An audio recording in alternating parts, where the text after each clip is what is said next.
everybody. Welcome back to the Bullhucker Podcast. I'm Moose Lundstrom, along with Adam Vokey. And our guest, Andy Rice. Actually, not the guest for this week. You were last week's guest, but this week, you get to do the reveal. And Adam and I have to try and guess which one of your stories is the Bullhucker. Now, if you're new to the podcast, this is the second episode, so most of you probably are. Unless you're the OGs from episode 1. That's right. The OGs from episode 1. Ground floor. How it works is we have a guest on. This one's Andy Rice. He's going to give it. He gave us 3 great stories. The only trick is 2 of them are true. One of them is the Bullhucker, or a lie, a fib, or BS. Right. Okay. Adam and I have to try and figure it out. Now, if you saw this on social media, I hope you put some on our Facebook page or the Bullhucker Facebook page. We'd like to get your input on it. So I probably should have mentioned that towards the end of the last one. Yeah, that would have been important. Episode 3 is going to be awesome. So let's hope. Anyway, so hope you liked it and enjoyed it. So now we're going to try and guess. And as usual, we decide. Rock, Ready? paper, scissors. Yep. Damn it. I got him the same way last week, folks. Okay. All right. All right. So listen to, now, Andy, I'll give you this. You're a very good storyteller. Oh, thanks. You really are. So you put a lot of detail in there, and it's hard to guess. You have a good poker face, too. I'll give you that. Okay. I was checking you out the stories, and you gave me nothing. So the skunk story, I think, was a little too outrageous. That's probably true. Okay. Okay. That's although you sleeping in the garage, I know Janice. That's what sealed it for That's me. what sealed the deal for You know, you. You've met my wife. I like how you said that. Like, it's got anything to do with how you smell as opposed to normal, sleeping in the garage. The canoeing one, I think, was the most mellow one. So I'm going to pick that as my Bullhucker. Don't tell us That's your yet. Bullhucker story. Yeah. Because the VFW, I can see you doing that. Well, you know what? I'm going to change my mind. What? Now, wait. No. Can you do that? I can do that. I'm the He's host. like a kid making up a. Well, he can changes I do the it? rules Can I as he change goes. Can I change which one's bullshit? I hate you. Okay. I'm just saying. I mean, You know what? Here's why I just changed my mind. Something occurred to me. I don't think you'd have sang that song in front of veterans because you are a veteran. So I'm going to call that the Bullhucker. That's what I'm going for. I think the canoe story is truth. I think the skunk is truth. I think the VFW is BS. I don't. That's what I'm calling my Bullhucker. Adam? Okay, well, you missed one important detail, that there's been this theme of alcohol throughout. So him drinking at the VFW while he's playing guitar, his judgment may have lapsed. And he was a party animal in the day from what I'm starting to understand. So I think he would have liked that song.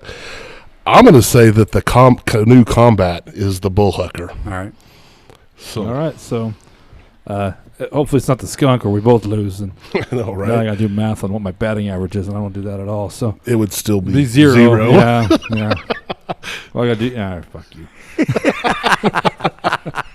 I was so good not to use that F-bomb, dude. And Adam brought it out of me. All right, Andy.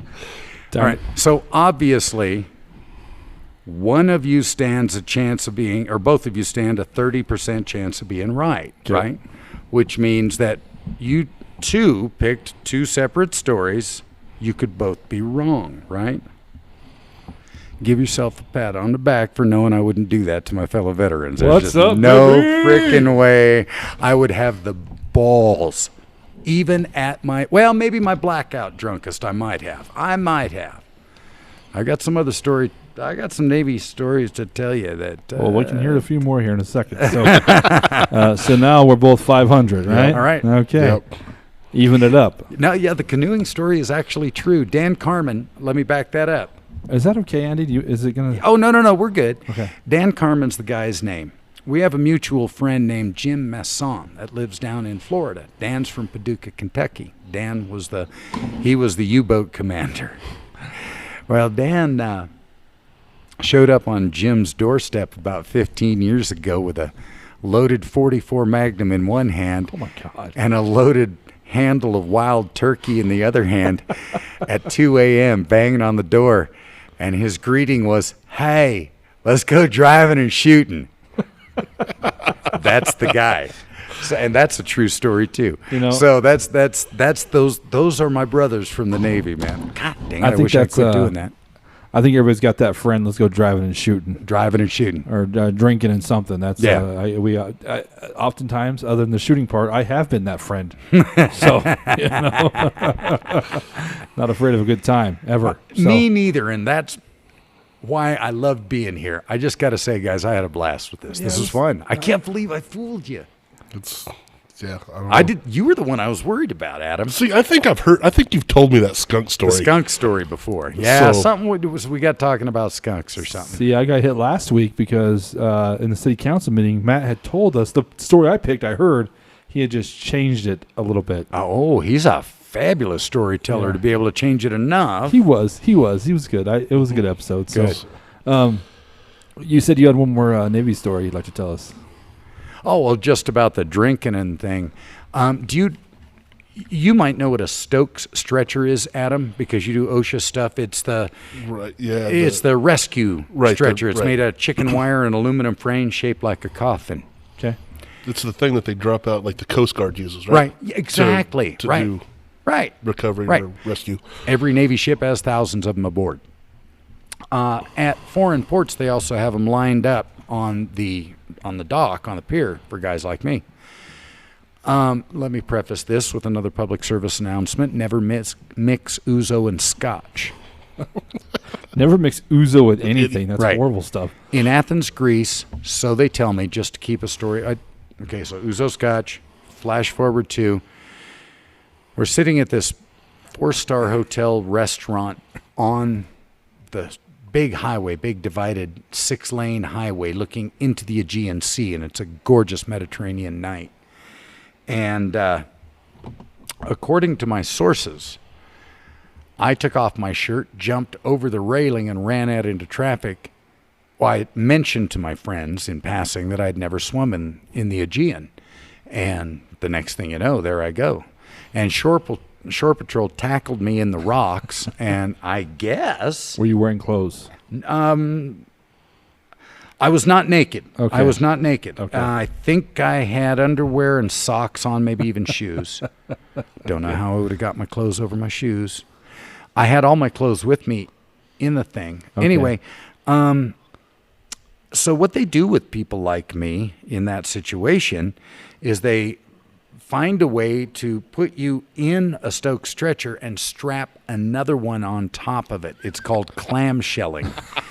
And you are then transported like Hannibal freaking Lecter back to the goddamn boat. And I lost a stripe over that one. And I drank way too much back then. I love it though, man. It's made for great stories later legendary stories. My Navy buddies also. My nickname was Gonzo because I reminded them of a Hunter S. Thompson kind of a character. So. Which you're a big fan of the Hunter S. Thompson. He's my man. You quote him quite a bit, yeah. Yep. I've been telling the guys at work too. I've been trying to get them to watch Fear and Loathing in Las Vegas. Oh, brilliantly done. And I just got to go out and buy the DVD because they won't rent it on their own. But I was telling them about it, and they're like, "What?" I'm like, "You just gotta watch it." Oh my god! No, it doesn't make any sense. Have you seen it, Adam? I haven't. I want to. I just haven't taken the time. Read to the do book. Read. Really? If you love to read the book first. Read Hell's Angels. You don't have to read them in any particular order, but if you like politics, Hunter S. Thompson wrote Fear and Loathing Campaign Trail 72, how he fell out of love with Richard Nixon. It's an amazing read. Because it's Hunter S. Thompson, it makes the politics of it more fun to read. Okay. But yeah, read Fear and Loathing in Las Vegas. And you will find yourself randomly muttering, "We can't stop here. This is bat country." Absolutely. That's the best part of it. They picked some Tobey Maguire. I mean, he picked some Spider-Man, dude. I mean, Oh, God. Well, I'm in then. He looks so frightened. There's parts in that movie, like, where he comes out of his, like, blackout days and he's wearing that strap-on alligator tail, and there's a foot of standing water in the hotel room, and you're like, what? Favorite part of that movie, though, is where he shoves him off the carousel, right? Yes, and at Circus. Did you see what the bartender did? He blames it on somebody else. Did you see what God did? When they're walking in the scene. Yeah. They're on I think, They're on mescal, or... mescaline. Yeah, sorry. Yeah, mescaline. They walk in, and I think a guy is playing cards or something, and he looks up at him, and maybe there's even some dialogue, I don't remember, but that is actually Hunter S. Thompson. Oh, really? Yeah. Okay. And so you Google Hunter Thompson, you see his picture, you'll know which one it is. Because him and Johnny Depp got to be close, right? They're both Kentucky boys. And Johnny Depp, to prep for the show, Hunter S. Thompson was famously bald on top from the time he was a very young man and refused to do anything about it. As part of his acting method, Johnny Depp had Hunter Thompson shave his shape hair with a straight razor. I'm pretty sure, I know alcohol was involved, and if it's Hunter Thompson, probably hallucinogens as well. But I mean, so that's a level. And Johnny Depp said, with Hunter Thompson, you're in for a penny, you're in for a pound. You just push all your stuff to the middle of the table and go. You know. That movie Where the Buffalo Roam? Yes. Classic. Bill Murray. Well, he played a great Hunter Thompson in that. It's almost impossible to mess up with Bill Murray. Right. You know Bill Murray. Yeah, I know who Bill Murray is. The actor, comedian. So, well, we're going to wrap this up. Andy, thank you so much for coming in. I had a blast. As always, thanks, guys. When I thought of the premise of this podcast, and Adam really liked it when I called him, you were one of the first ones I thought of. Right. Another person I really want on this one? It's Andy and Brant Tobler, I think would be two. Oh, that would be good. Someday, Brant. We're coming for you, Brant. Yeah, because Brant Tobler's got those stories where it's almost like the most vanilla one. You know, it's not going to be. It's going to be the Bullhucker. You know what I'm saying? It's the outrageous if it ones that are sounds true. normal at all. Have you heard any of his stories? I've seen him on stage, and right, we've spent a little time. I think. Did you bring him up to Sterling too? I don't think I saw him here. He was in Sterling. Right. The first time he came out here. Spent a little time with him. He was a total professional. I love being around him. I loved watching his show. So there's a lot of guys. There's a lot of great storytellers, and we got a lot of great ones coming up. So looks like the next episode might be Josh Finley. So we're gonna find out here in 2 seconds as we'll play that off. But thank you so much for coming on, Andy. My pleasure. Like I said, if you guys want to be on part of this podcast, you'd like to come on and try and fool me and Adam. Most likely Adam, because I'm catching up and I'm pretty awesome at this. Doesn't take much for him to start talking. It's a good thing we're in a theater because that ego is getting huge. Huge. We'll have to start shoving Hungry Man dinners through the door until it dropping them through the mail slot. Won't be the first time for me. Sorry, man. That's buddy, how you're Mom used stuck to in feed me. She's not into losing a finger or a hand. You know what I mean? Got fed with a shovel. Anyway, if you'd like to come on the podcast, just get a hold of us. You can email us at the best way is bullhuckerpodcast.com, or just we're on social media. Get to us if you think you can, fool us. And we're like local people here in Morgan County or in Logan County.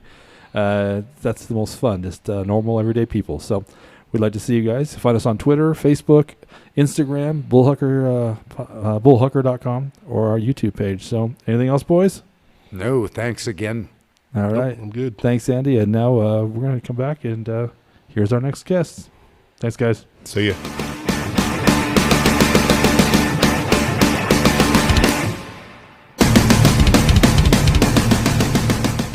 All right, welcome back. We just got done with the reveal of the Andy Rice. Proud to say I got it right. Now Adam and I are both. Yep.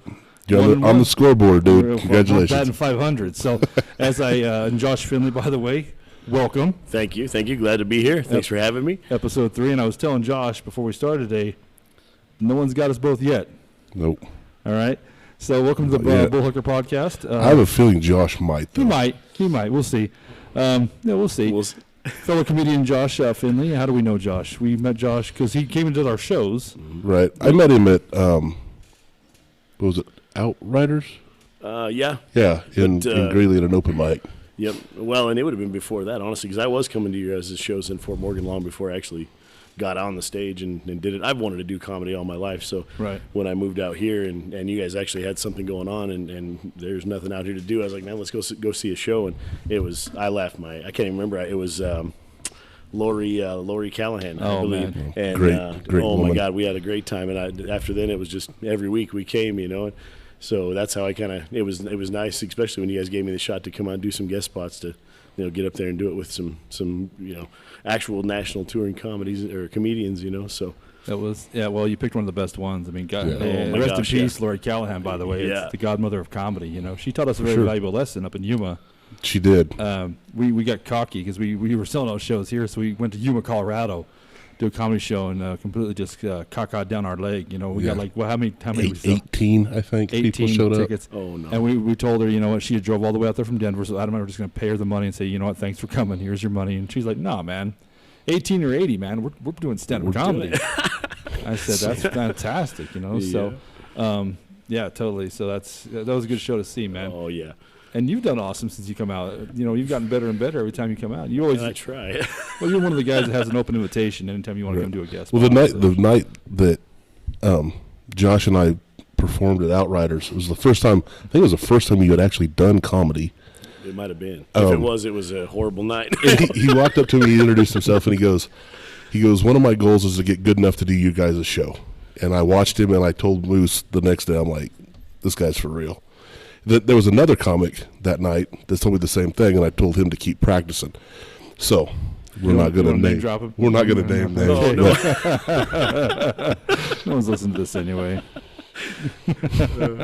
You said you were doing some Zoom shows. Yeah, Mike Langworthy and Chuck Roy have been doing a kind of an open mic comedy session on Monday nights. They were doing a show at the Goods for doing the same thing, but obviously it's social distancing and such. You can't go do that. So they've been hosting an open mic, and so I've done that a couple times, and it's a lot of fun. Honestly, it's good to sit down and you know even at an open mic, sometimes the bar is talking and things are talking, so it's hard to really sit down with another comic and look over your stuff. So it's almost like a writing session or a kind of a brainstorming session to do that as well, but also hear good jokes at the same time and stay fresh, because right now it's hard.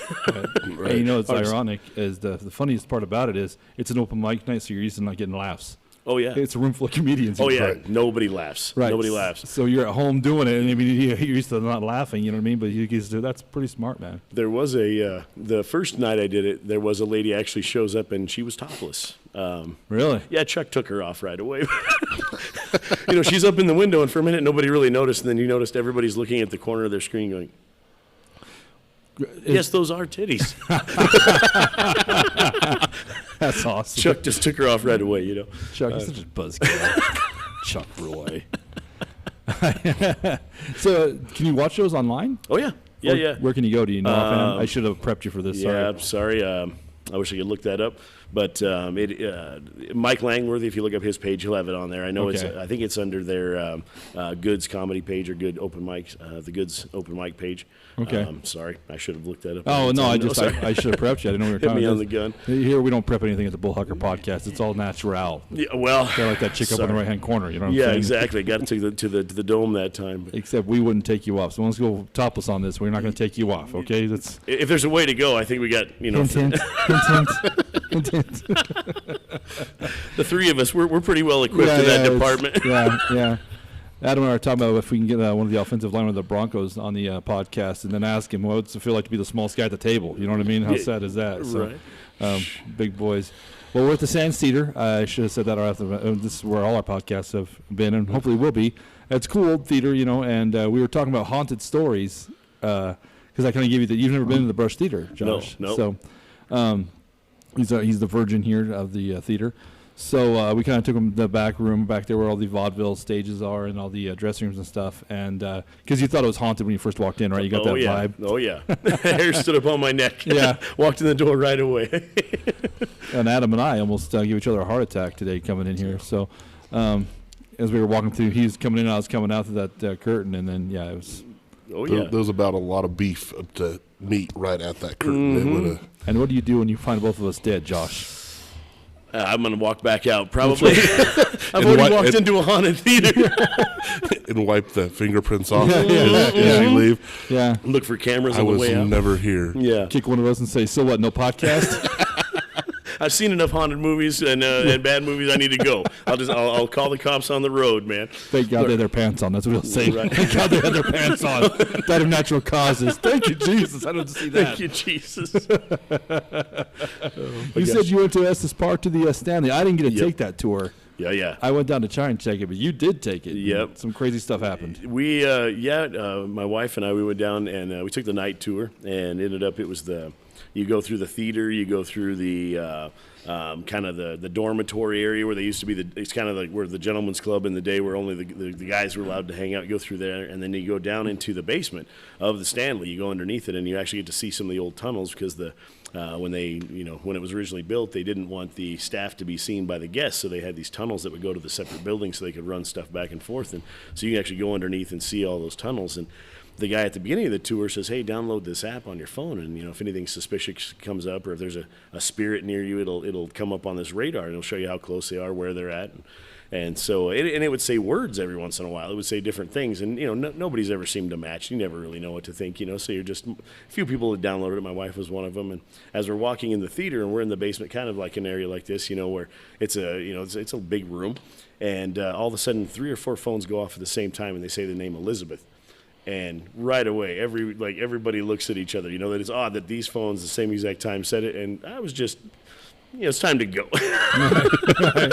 Did you take off? I made my way towards the door. I wanted to hear the rest of his spiel, but I was looking for exits for sure. Right.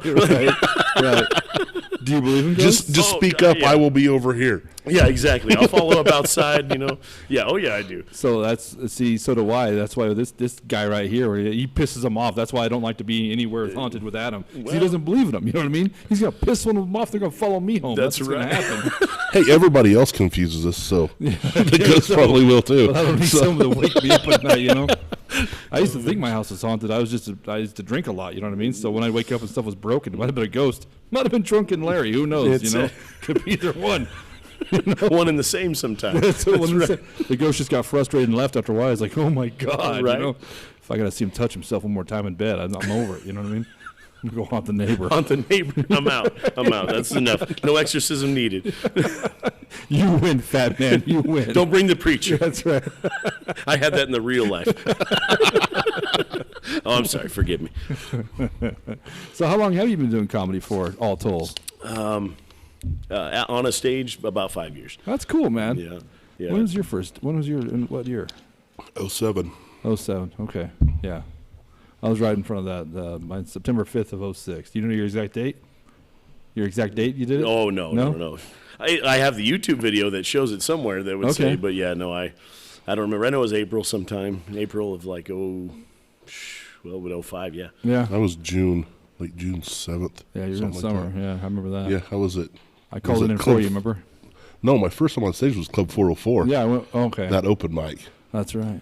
So. You and I went, and then we went towards the last where there was nobody. Him and I were the only one in the audience, and I'd already drove to Denver listening to all these jokes. So I'm like, what are we doing here? So it's kind of how the Two for the Road showed up. So I guess what are you going to do, right?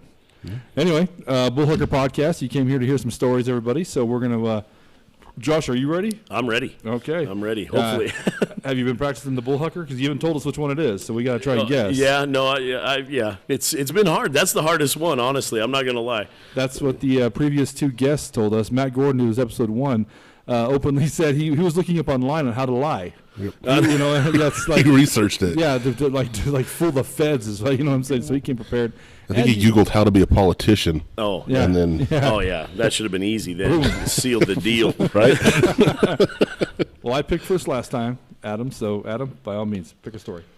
These all sound great, but I'm going to go with Celery almost killed me. Celery almost did kill me. Yeah, that was a rough deal. And you'd look at me and you think I probably don't even eat food like that. But so anyway, I was probably 25, 26 at the time. I was working at a Ford dealership, and I was on the parts counter. And so as I'm working at the counter, you stand all day, and I get there. It's about 8 or 9 o'clock in the morning, and I get this pain right about my belt level on my right side, and it's a fairly significant pain. It feels like something's stabbing me, And I kind of go on through the day, and other people are seeing me kind of get these pains, and it would go away. I didn't feel it again, and then I'd come back, and then by the end of the day, it was kind of like a throbbing type pain, And I got home that night and told my wife, and a couple of people throughout the day said, "Man, I think you might have an appendix issue. It's in that area. You don't have anything else like pain in your leg, your arm. It's probably not a muscle pull, something like that. And in that area would probably be the case." And so. I go home that night. I tell my wife, I was having a little bit of pain, and so I shouldn't have ate the meal I ate that night, but I ate a like mashed potatoes, some gravy, chicken fried steak, a little bit of glass of milk, and I go to bed. In case it's your last meal, you make it worth your while. You know what I mean? Just in case this is serious, Well, I was thinking you always eat that meal. It don't matter. Well, that's it. I'm like, I'm a fat guy, man. I need to eat. Pain is pain. I'll deal with pain. I need to eat. Yeah, get to the point where that's a bad meal. So I eat supper, and when I got home, I'll back up a little bit. When I got home that night, my wife says, "Should we go to the hospital?" And I said, "No, I don't think it's that kind of a deal. If I feel this way in the morning, next couple of days, we'll see what it's like. But I don't want to go." She goes, "Are you sure?" I said, "Yeah, I don't want to go." And ate that meal, went to bed that night. Like 2 a.m, I wake up, and I really feel like I've been stabbed. Honestly, I felt like something had gone through. I'm now stabbed, and I woke straight up out of bed, grabbed her. I says, "We got to go to the hospital right now." She goes, "All right." So she loads me up. We get in the car. We head to the hospital. This is in Greeley at the time, so North Colorado Medical Center. We go to the hospital. We go to the emergency room. Finally get me in about an hour and a half later. The guy starts poking around. They're taking numbers, all that. The guy comes back and he says, honestly, I think it's indigestion. And I said, man, I've had indigestion. I really don't think this is indigestion. I think we got something a little more serious. I said, I feel like I was stabbed. I can't even hardly bend over right now. This is not good. Oh, no. I think he's just indigestion. I'm sure it's nothing. We'll probably get you some Gas X or something. We'll send you home. And I said, let's look at this a little while longer, And about another hour, he comes in, and then about this time, the doctors actually got there. The doctor, she comes and takes a look and goes, "Well, let's do some X-rays and just make sure, if anything has ruptured, we may be able to see it." They made me drink this dye, and so I drank the dye, for anything else. When they take the X-rays, they didn't see anything at the time. And so she goes, "I don't know, honestly." She goes, "I can know you're in pain." She goes, I'm going off of what you're telling me. She goes, "I'm going to prep you for surgery, and we'll go ahead and get your appendix out, and we'll see if that's actually it." She goes, "If this is it, you'll be out by tonight or tomorrow morning, worst case scenario." Go into surgery, wake up. She comes in. She goes, "You're going to be here a couple extra days." And I said, "Okay," and I'm out of it a little bit. She goes, "I'll explain later when you're awake and your family's here." She goes, "But for now, get your rest, and I'll be back and see you in a little bit." So she comes back. My wife at this time is there. My mom, my stepdad has shown up by now, and everybody's in the room. And she goes, I need to explain something to you." She goes, "It wasn't your appendix." She goes, "We did get in there and get your appendix." And she goes, "We did go ahead and take it out just in case that, if you were to actually have it rupture later on and the doctor was to see your incision, they would think you'd already have it out and they wouldn't look for it." She goes, "We went ahead and took it out, but that wasn't what it got you." And I said, "Okay, so what's what happened?" She goes, "Well, you've ruptured your lower intestine." And I said, "Okay." And she goes, "Do you remember eating celery anytime soon or anytime recently?" And I said, "Maybe, I don't know, 3 or 4 days ago, 5 days ago, we went to a Chinese restaurant." I said, "I might have had, some celery with something like that." She goes, "It was a 3-inch piece of celery." She goes, "You don't remember eating, swallowing a 3-inch piece of celery?" I said, "No, evidently I don't. Honestly." And you don't remember having a porn shoot with celery? No, I didn't.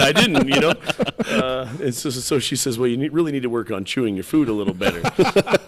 And so I said, "Okay," and at this time I hadn't even seen the incision or anything. Right. I'm they've prepped me. It's in this area. I can't really see it. About that afternoon or the next day, they have me up and they have me walking around, and they're changing the bandages every so often. And one time, these times, I wanted to look and see what they had done, because to me that seems like a major surgery. I'm like, how bad's the incision? So I get down there, and the incision's like 3 inches long. It's not bad at all. Right.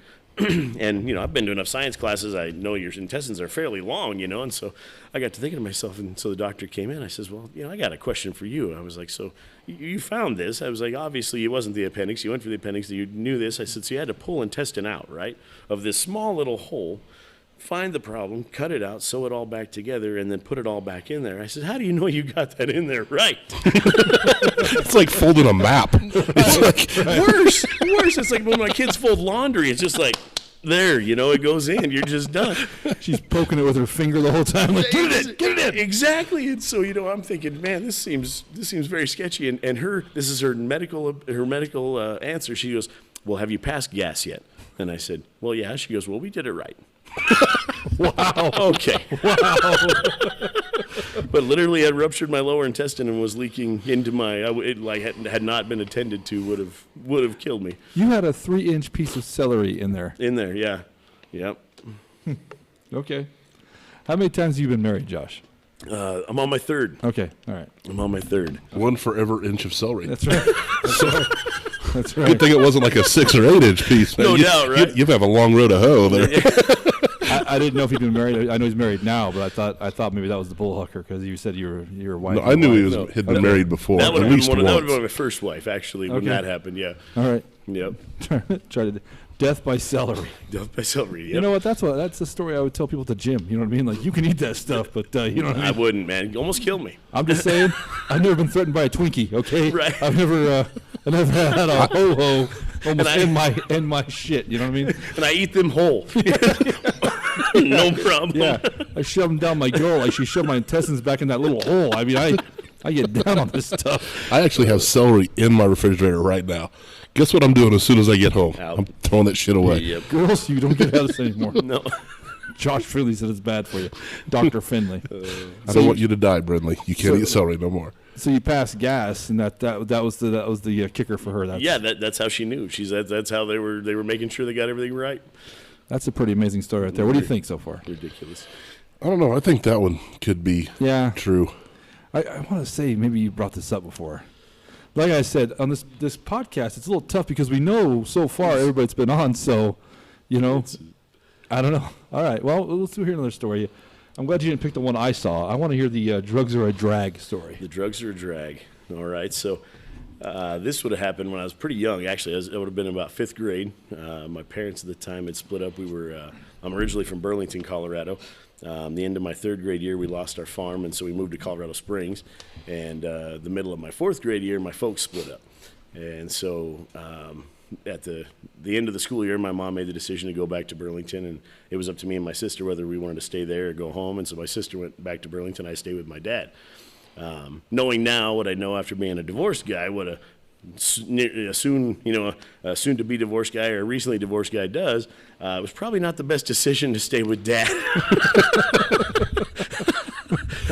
Are you my new mommy? Is that what you're thinking? No, I didn't even get to see a lot of those, honestly. Just Dad was never home, man. Okay, Dad was he was in construction, and so he ran a concrete pump truck, and we were living in the Springs, and so in the summertime they would leave. He'd be gone by like 3 a.m. So I'd get up and found out really quickly, actually, I've never been a good student by any means, but I found out pretty quickly that with nobody around to punish me, I didn't really have to go to school if I didn't want to, right? Yeah. And so I just started skipping some days and not turning in assignments, stuff like that.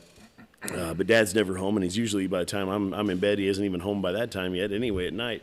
And if he is, he's too busy with the new mom right, to worry about me. So she's getting Finley'd. Right, exactly, right. Yeah, and so anyway, this at the time the states the state of Colorado had this program called Drugs Are a Drag, and it was geared to kids to kind of get them into the mindset of how drugs can be dangerous and bad for you and such like this. And my dad, being the role model he was, had showed me lead by example that drugs drugs were all around me all the time. It was something I grew up with as a kid. Even as a young kid, I was like 3 years old. My dad actually told me a story about I knew they were selling drugs at the time, my folks, and I said, Dad, I want a new bike. And he goes, well, I can't afford a new bike for you. And he says, well, how are you going to get the money? And I said, well, I'm just going to start dealing. And I don't even remember this, but anyway, I've been around it all my life. And so when this thing came up, it was supposed to be, so the teacher told us on Friday, she goes, by next Friday we have this, we want to do basically this presentation, and everybody has to do some kind of a presentation on how drugs are bad or how you should get away from drugs and blah, blah, blah. And I thought, man, I got this knocked out of the park, man. I've seen enough to know what's going on. And so I went home that afternoon. I'm packing up I had a pencil box. I dumped out my pencil box. I went over, I took out a sandwich baggie. I put some parsley in it. I rolled that up. I put that in the side. My dad had some rolling papers, the little the mail scale. So I took all that. I put that in there with a lighter just to add a little detail. The one thing that really got me though is he was also into some other drugs, and so I took one of his Coke bottles. One of the orange with the black lid Coke bottles. I put some baking soda in there, and I put a mirror and a little straw and a razor blade, and I shut that stuff. And then, man, I was ready for Friday afternoon. I'm ready for the next week. All week long, I'm watching these kids. I'm like, I got you knocked, man. My dioramas. You guys don't stand a chance, man. I'm getting extra credit. I'm gonna get the big star on the wall this week. I'm teaching this class by next week. Kiss my ass now. So Friday comes around, and I'm there, man. I'm walking in like I'm the big dog. I got my pencil box in front of me, right? And the teacher, she says my name. I go up to the front of the class, and I set my pencil box down and lifted the lid, and I swear, as I grabbed that bag of parsley, I lifted it up, and before it got unrolled completely, she had me, the pencil box, and the parsley, and we're out the door, man. We're on our way to the principal's office. They call my dad. My dad is in Pueblo at the time. They call him. He's on a job. You know, I'm in the principal's office. They've now separated me. I'm in a whole nother room. The teacher and the principal over here talking. The counselor's in talking to me. And then my dad, he's got to come all the way from Pueblo up to Colorado Springs, man. And he gets up there, and now, you know, there's Child Protective Services. There's all these people there. They want to know what's going on, you know, and they come to me. Well, you know, how did you know about this stuff, you know? How'd you figure this out? And I said, well, I've seen enough cops. You know, I watch a lot of cops. And really, at this point, she didn't have a lot on me besides the, you know, papers and stuff like that. But no, I mean, those are probably not going to get you. The Coke bottles what really got me. You know, like, where did you get that? And I said, yeah, you know, Dad, he did some stuff back in the day, and I happened to find his old stash, and I went in there and got it, you know. And I was trying to make a point for this little presentation. And so then she leaves, you know, it's like already the good cop, bad cop interrogation at like, you know, 5th grade.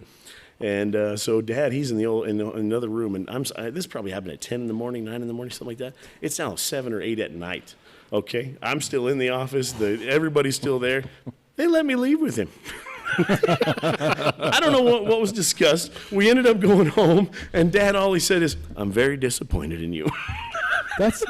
I think your dad's off point. Number one, you didn't snitch on him. That's amazing. Josh, you're like, I saw some cops. I saw it on the TV. You know what I'm saying? Yeah, you didn't snitch. You know what I mean? That's the golden rule for nowadays.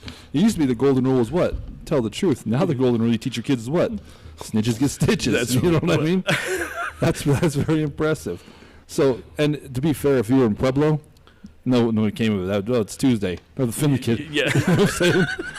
I found it in the gutter on the way to school. Yeah. And the teacher's looking at the box like, what's he got here, man? Yeah, exactly. It might not be too bad. How do you think I got that new bike, Teach? Hey, Finley, this is East High School. This is Centennial High School. That's a Pueblo joke, by the way. Thank you very much, Pueblo people. Gosh. So, all right. You know what? I got to tell you, I don't know. I'm still judging these, but I'm really hoping that is the true story. I really want that one to be true. I want it to be where that Finley kid. And if it is true, I guarantee that teacher tells that story to people to this day. So, or she's probably fired and dead. Yeah. Like, lost her job. And did you take all your stuff home with you? Your diorama? Did you get to take it home? I don't even remember, honestly. I think Dad did. I don't even remember. To tell you the truth, I never asked for it. That tells the principal. At least I want the pencil box. I'm not buying another one of those for him. Right. That's probably the most time I'd been in school in the last 3 months in one day. Anyway, I just wanted out, man. I was like, that's just awesome. get me out of here. Drugs are a drag. I guess I don't remember that one. No. I don't remember that either. To just say no, I guess. I'm from Brush. I remember that in Dare. Dare, yeah. Is that still a thing? Oh yeah, Dare is. Dare a is? thing. Okay. Yeah. So. All right. Well, I picked that one, so there's only one left. Mr. Vokey. That leaves me with the one that I was gonna pick first, then went with Celery. $100 chicken nugget. The $100 chicken nugget. Most expensive, not a 6-piece, not an 8-piece or anything like that. Just one nugget, $100. Yeah. So this is after my second divorce. Like right as I'm going through my second divorce, like literally had just signed papers and split up. I was working for John Deere at the time, and we had an expo in Phoenix, Arizona. So they flew the parts managers, service managers, everybody to Phoenix. And we get off the plane, we go out to, I can't remember, a little restaurant downtown, and then as the night splits up, we're kind of left on our own, you know. So a couple of the other big managers, they're like, "Hey, let's go to a club," you know. And I was like, "You know, all right, you know, I don't mind going to see some boobies, man. I'm down." Right. And so I was like, "Well, I fight the cab. We go get in the cab." And Truck Roy wasn't there to ruin your fun. No, exactly. No, not at all. No. Chuck Roy, you Sorry, buzzkill. Sorry, Chuck. Josh is always down for upper right. Yeah. Hey, I'm not going to complain, man. You know, you're going to pay for it one way or another. You might as well. But so anyway, we get in the cab, and we don't know Phoenix anything. So they asked the cabbie, they're like, "Hey, you know, where's a good club?" And he goes, "Well, it's just down the street. It's called a place called Les Girls." And I'm a kid of the 70s. I was born in the 70s, grew up in the 80s. I've seen lay cars, and I knew they suck. So I was like, this. I've also been to the Clown's Den, so I'm hoping for, a little bit in between. Right. So we get to the club, and I go in. I didn't have any cash, so I go in. I go to the ATM right away. The other two guys, they go get a table. And as I'm sitting at the ATM, it's obviously a strip club. It's all dark. There's just a few lights flashing around. This little area next to it is a little seating area. There's a TV over there, but I didn't see anybody at the time. And as I go up to the ATM, I put my card in. I'm going to get out $100. I was like, didn't really want to spend a whole lot of money at the time. I didn't even really know I was going through a divorce, how much was even left in the account that particular day. Right. So I was kind of playing roulette as it was, I'll take the $100, I'll see what I got, So I got the $100, and as I'm waiting for it to come out, I hear, "Hey, ATM." And I look around, I don't see anybody, and I'm wondering if I'm hearing things, same thing. I'm like, I don't know if I really heard that or not. And I continue on and wait for the cash, and I hear it again.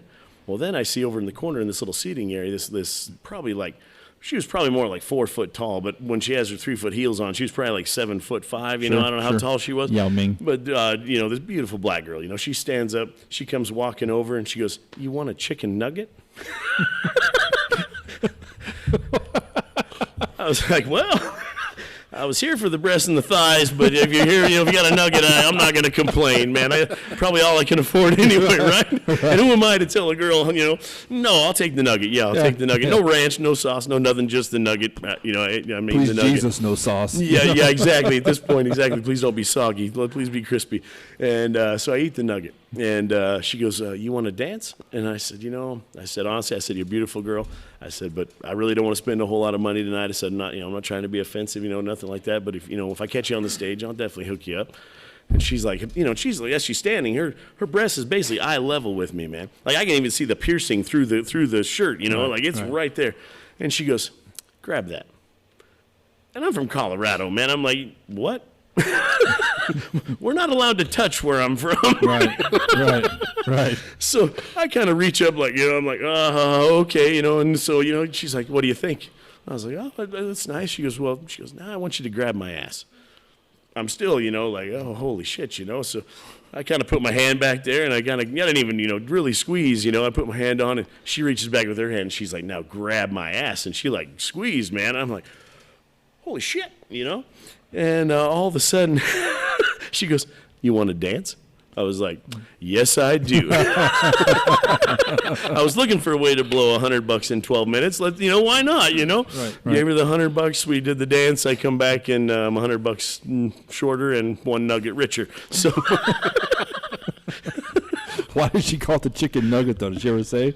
She was eating them. She must have been on break or something. I have no idea. She, I didn't even see her sitting over there. Honestly, I didn't even know anybody was there. There was probably 4 or 5 people in the club total when we got there. It was a Sunday night. Right. Nobody's around. It was very, very quiet.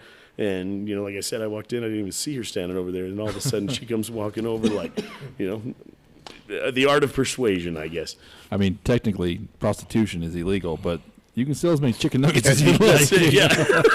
Peddle them nuggets. Whatever it takes to make the sale, right? Yeah, I never went to the Clown's Den, ever. I always heard stories of it. No, I never. Oh, my gosh. Yeah, if you can avoid it, I would. Pretty shady. Is it still open? It's the Den now. Yeah, it's a. That's by Wyoming, the Colorado-Wyoming border, at right? the border, yeah. Have you been there, Adam? Yeah. I've been by there on my way to Wyoming, but I've never stopped. Yeah, I hear that story a lot. They have the parking lot's full every week. I don't know. Right. Well, most of the time I'm in my work truck, which has GPS, so Yeah. Plus, I'm getting old. You know what I'm saying? Like. Exactly, yeah. You want a lap dance? Actually, if you can just massage my left knee because my arthritis is acting up, right. That would be amazing. You know what I'm saying? If you could help me up to use the restroom, I'll give you $10. You know what I'm saying? Keep your nuggets, baby. I'd love to make it rain, but carpal tunnel it sucks. I got this gout flaring up, and it's just What was the first strip club you ever went to? The one in Fort Collins. What was that one? The Hunt Club. The Hunt Club. The Hunt Club. Yeah. Yep. Wow. That's the one and only strip club I've ever been to. Really? Was it for Budweiser? No, this was when I lived down in Lamar. Okay. So Josh, your first one? Clown's Den, honestly. Was it really? I got in big trouble for it, tell you the truth. I might. From the wife? Oh, yeah. But you were getting divorced, so. No, not at the time. I'm surprised I didn't. No, but it turned into a deal for sure. But okay. Yeah. All right. Mine was Saturdays in Denver. Did you have Grace Saturdays? That's where I learned you don't touch anybody. I didn't personally learn the lesson, but I saw another man learn that lesson. They have a big Samoan bouncer who, I mean, this guy was probably like 3 feet tall, 5 feet thick, all shoulder, you know. Yep. Picked this dude up and tossed him out the door. And after that, the girl would get close to me. I was like, yeah. You know? Here's the dollar. Yeah. I'm not trying to fight manu, lady. I don't, you know what I'm saying? So the slender, you know. Exactly. We went after an Aerosmith concert, 1994. And my buddy had got his girlfriend pregnant in high school, working his ass off to try and make it right. But she told him, you know what, you bought these tickets, so go with your friends for the night. Have a good time. So a bunch of us went up there, went to Aerosmith. Everybody's getting high around us. I've never been much of a pot smoker, but I get a contact high. I get hungry. You know what I mean? I'm like, we need to get some food, you know. And my buddy, he's like, we should go to Saturdays. My dad took me there once. And I go, it sounds like a restaurant, so I'm all in. Okay. I don't give a shit what kind of restaurant it is. TGI Friday, Saturday, it don't matter. Yeah. It doesn't matter what day of the week it is, I'm down to eat. And that's where I went to my first one. And I was like, this is legal? Like, I'm from Brush, Colorado, man. You know what I'm saying? Yeah. Like, we could be here, you know? So they're pretty into it. But they had a buffet there, you know. I did eat it once. You know, we went back. And So, like, the first time I saw strippers was in Goodland, Kansas. Oh, my gosh. That couldn't have been good. Okay, you were from Burlington, right? Oh, yeah. Have you ever heard of the bar Louis? Yes, yeah. Okay, so I was in there. And Shout out Louis. Yeah. Shout out Louis. I think they're closed now. Okay. But what they would do is, like, every other month they would bring in dancers. And I was in there one night with some buddies, and that was the first time I actually saw strippers. But the strip club was the Hunt Club. But that night at Louis, there was so many fights, and because the dancers were there from 9 to 12. And then when the dancers were done, they opened the doors, let everybody else in. So that's when all the wives and girlfriends showed up to their drunk husbands that have been, or boyfriends, and it was insane. I actually got a job that night helping break up fights and everything else. So when I lived in Pueblo, I bartended at Pepper's nightclub. Remember Pepper's down below? The Cavalcade, maybe?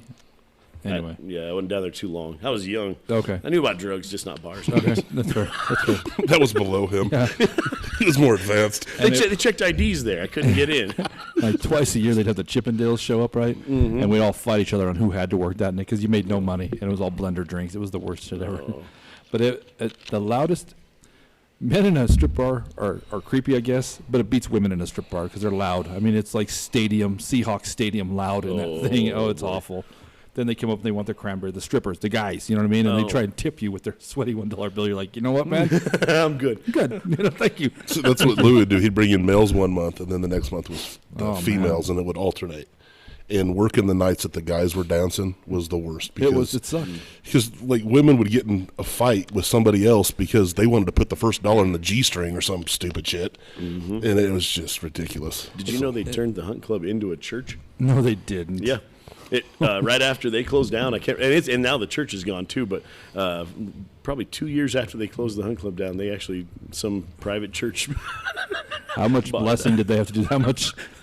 I don't think it's much different, really, on the scale. They kept the pole up there. Yeah, they rented a tanker from DFA full of holy water. Mm-hmm. Oh, just sprayed it down. Yeah, I don't know what they did with the VIP room. I won't ask. Ladies and gentlemen, on stage 5, Pastor Jim, give it up. The VIP room is the very important preacher. That's right. That was his office. Right. That's good. Okay, you know what? I still don't want to go. I still don't want to go. Well, we've heard all 3 stories. I don't know, Adam. You got a clear-cut one in your head? I think I kind of have one. I think I kind of do. We're gonna cut here pretty quick. You know, we'll be back next week with your answer on what it is. But if you're watching this and you're enjoying it, we're on Facebook, Instagram, Twitter, and YouTube. Feel free to in the comments to let us know what do you think the Bullhucker is from old Josh Finley. Which story you think is fiction? I will ask this: the story that is the Bullhucker, is it made up or did you borrow it from somebody else? It's made up. Okay, completely fiction. Okay, because some people have stories they borrow from somebody else, which we will give them credit for when you do the reveal. You know, we'll let them know where you got the story. So, because the lie is the hard one to come up with sometimes. It's very hard. But I think I got you. I think I caught you on something. So we'll see. I don't know. Do you think so? I'm bouncing back and forth between 2 of them. I'm gonna have to think about this. All right. Well, we're gonna go and we're gonna call it a wrap for this today. For this week. Thank you for listening, by the way. Thank you for supporting. share it on your Facebook or whatever. Give us a rating, review, follow us on social media, give us a shout out, and let us know what you think the Bullhucker is. We'll be watching, right? We will be. We'll be. Well, thank you so much for coming by, Josh Finley. We'll see you next week. And I'm Moose Lundstrom. I'm Adam Vokey. We'll see you next week. Peace. Peace.